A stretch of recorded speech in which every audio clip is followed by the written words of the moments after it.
What is good, Tesla family? It's Ray J back with another video, and this one breaks down what's going on with Tesla stock and what you should be watching for moving forward. I'm also going to talk about SPY, Nvidia, the QQQ, and a couple of tickers out there. I'm going to break down what's going on with the jobs report that just came out, the news and data affecting the markets, what's going on with earnings, and what's happening with Tesla stock and its news. But before I do anything like that, before I talk about what's going on with all these technicals, what you should be watching for in the pre-market, let me just mention a couple of things before starting.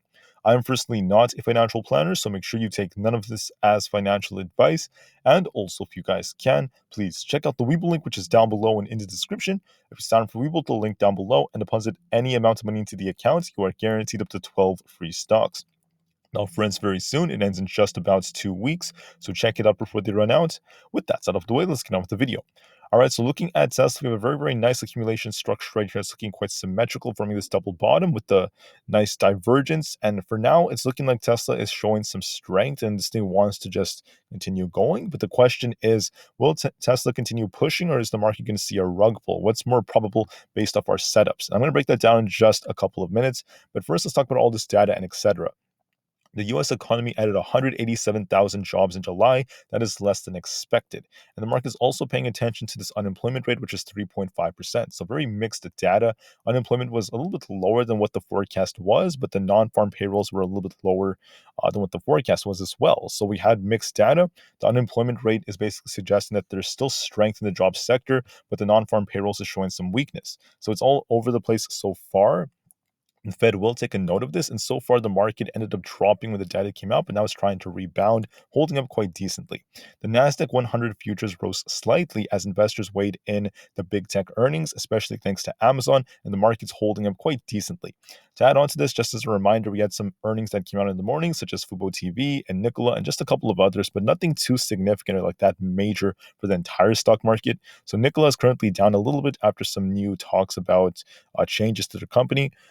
Amazon's up very nicely. It's actually up over 9% after a very strong Q3 guidance. And then Aapl is the one that's a little bit down so far. You can actually see it right here. Still is a little bit down after some changes to what their revenue projections may be for certain sectors and certain products such as like the Mac and their iPad. So for that reason, Aapl is still a little bit down.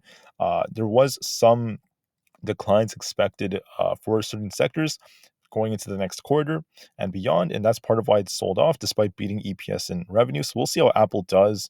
And then Coinbase is also a little bit down. And besides that, most stocks are still trying to hold up. So that's just worth noting.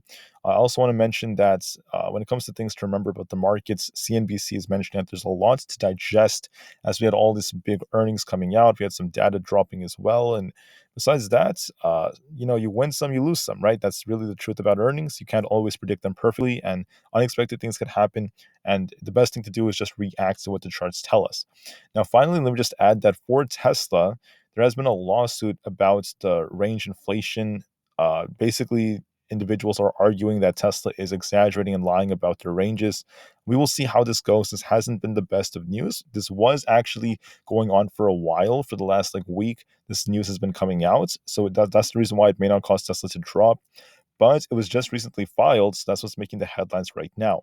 Besides that, I haven't seen anything too crazy for Tesla. If some news comes out, then make sure you're ready for that just to be safe, because Tesla's heavily driven by the news. But based off technicals, here's what you want to watch for. So if you're bullish on Tesla, you want to see it hold 260. If 260 holds for Tesla, there's a good chance it's going to try to make its way up to about 263 plus. And if that breaks, if it gets above this high right over here from the pre-market, we're going to see Tesla push all the way up to this imbalance and maybe make its way up to 265 to 266. A good pump could come for Tesla, and we could even see some very, very nice price action in the morning as well. So what tends to happen to Tesla, just to be honest, is we tend to see Tesla pop in the mornings, right? If you look at Monday, for example, it popped in the morning, came down, then popped. Tuesday, the same thing happened. It popped in the morning before coming down. Wednesday, it popped in the morning, then came down. Thursday, it popped in the morning, just kept going, right? So we have a nice accumulation structure right here that's symmetrical. As long as it holds 260, there's a good chance Tesla's going to fly for 263, then potentially all the way up to the 265 to 266 area or higher. If it breaks below 260, we're going to be watching 258. It has to hold our 50 EMA. If this breaks, it's going to come all the way down to retest around 255 or so, if not lower levels, and that's going to be a sign of weakness. All right, so those are the two bullish and bearish possibilities. What seems more likely? The answer is it's looking a little bit more bullish to me. We have a nice structure right over here, as we saw a liquidity grab right over here in this potential demand zone. Tesla's trying to pop above its 260 resistance, holding above it quite nicely for the majority of the pre-market. It's looking more strong, and it looks like Tesla wants to push for the mid 260s. But just to be safe, watch and see if it can hold these levels. Now, to add on to this, I want to mention that on SPY, we have a nice inverse head and shoulders structure that has been developing and holding up quite nicely. So you can see right here, we have this left shoulder right here. We have a bullish divergence for the head, which was signaling our reversal. Then we have a potential right shoulder that developed right here as well. So overall, we have a very, very nice looking structure on SPY, and it is trying to pop right now. It's holding above 450. If you're bullish, you want to see it hold 450. If it holds and starts pushing, you're going to be watching 452 to come next, 452.8 around the 200 EMA. And if that even breaks, then 454 becomes a possibility, but we have to break the 200 first. And if we fail to hold 450, we're going to come all the way down to about 448. That's going to be critical support if that ends up breaking. Well, we could actually test like 449.5, for example, like very tight levels like 449, but I'm just talking about 448 being the next major support. If that ends up breaking, the market's going to come down pretty hard. So you have to watch 448 very carefully. That's going to be a critical support, one of the most important supports alongside 450. For now, we're above 450, so I think the odds favor, right? What's more likely for SPY? The answer is an inverse head and shoulder playing out. This thing trying to push to the upside and us getting a bounce after getting all this data. Not to mention that Amazon is still holding up nicely, so that could potentially help the markets. And the market is responding more positively even after the jobs numbers came out. So this is looking more bullish to me from a technical standpoint. I think the odds favor upside for the market for today. But just to be safe, watch for confirmation and watch your levels. For the triple Q, the same thing, it has a nice inverse head and shoulder structure that has developed. If you're bullish, you want to see it hold above 375. If that holds, 378 becomes a possibility, if not 380. If you're bearish, you want to see it break below 375. If that breaks, you're going to be watching 373.25. If that fails, 372 to 371.73. That entire zone becomes a possibility, then 370, and then 368. What looks more likely? Well, it's holding above 375 so far, so there's a good chance it's going to try to hold up and start pushing. So I am leaning more bullish on the triple Q, but just to be safe, watch for confirmation. For Nvidia stock, which is right here, we're actually getting very close to about this 450 resistance. If it manages to break above this 450 to 452 area, we're going to be watching 454 for the 200 EMA test. Then we have 458 for Nvidia, then 460. All possibilities if it does get the bullish outcome.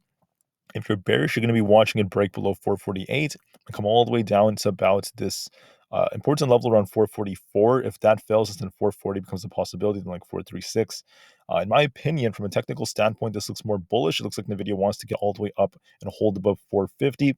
Watch and see if that happens for confirmation. If that happens, it has the potential to go up to 454, then potentially 460 above that. Now to add on to this, let me just mention that we're still going to be watching Apple because Apple is looking relatively weak. It's currently testing 185 as its support. If this holds 185, this could be good for the markets because we want to see Apple hold. We don't want to see Apple sink too much because that's going to add some downwards pressure for the markets. So far as trying to hold up, let's hope Apple holds up above 185, if not 182.5. I'm hoping that it just holds up and tries to just range trade around here. If that's the case, that could help the markets. But just be very careful with Apple. Especially if you're watching like 187.5 as our resistance. 187.7 is going to be another one. Be careful, and we will see what happens with Apple for now. It is still looking kind of weak, but it just goes to show you always need to just watch it because Amazon is also up like 10%. This is helping the market hold up. We're going to be watching a break of 142. If that breaks, 145 becomes a real possibility. But what tends to happen to stocks like this is they do pop a bit and they start slowing down a little bit as the day goes on, which is completely fine. Not a guarantee on Amazon. It could just keep going since it is Amazon and anything could happen with it. So I'm expecting it to like either pop and kind of slow down a bit and just range trade and stay in these higher levels for some time, or it might just keep going. It might just slowly uptrend, stair step its way up and just keep going up closer to like 145, even like 150 becomes a possibility. So it's going to be one of those two. But at the very least, I think Amazon's going to try to hold around these levels, which is going to be bullish for the markets. And I think that's very likely. And for Meta, you want to see it break above 315 and hold above that. Then we have 316 above that, 318, and other levels like that. We could even see this thing pop up to about 320 if we do break 318. If you're bearish, we're going to be watching 310, 309, and the list goes on. What do I think is more likely? Well, we have a possible inverse head and shoulders. Looks more bullish, and it looks like it's going to try to pop to about 318. But just to be safe, watch for confirmation. See if it could hold 315. All right, guys, that's what I have for this video. Thank you all so much for listening. As I mentioned before, Tesla's looking more bullish in the pre-market. We do have the potential to bounce now, but just to be safe, watch and see if Tesla could hold 260. All right, so it looks more bullish. I am leaning more bullish, but I'm always going to be open-minded to anything just to be safe. All right, have a great day, everyone. Tesla in the market to the moon as the long term is still incredibly bright. And don't forget to watch the news to see if anything happens to Tesla intraday, especially in the morning. Thank you and peace out.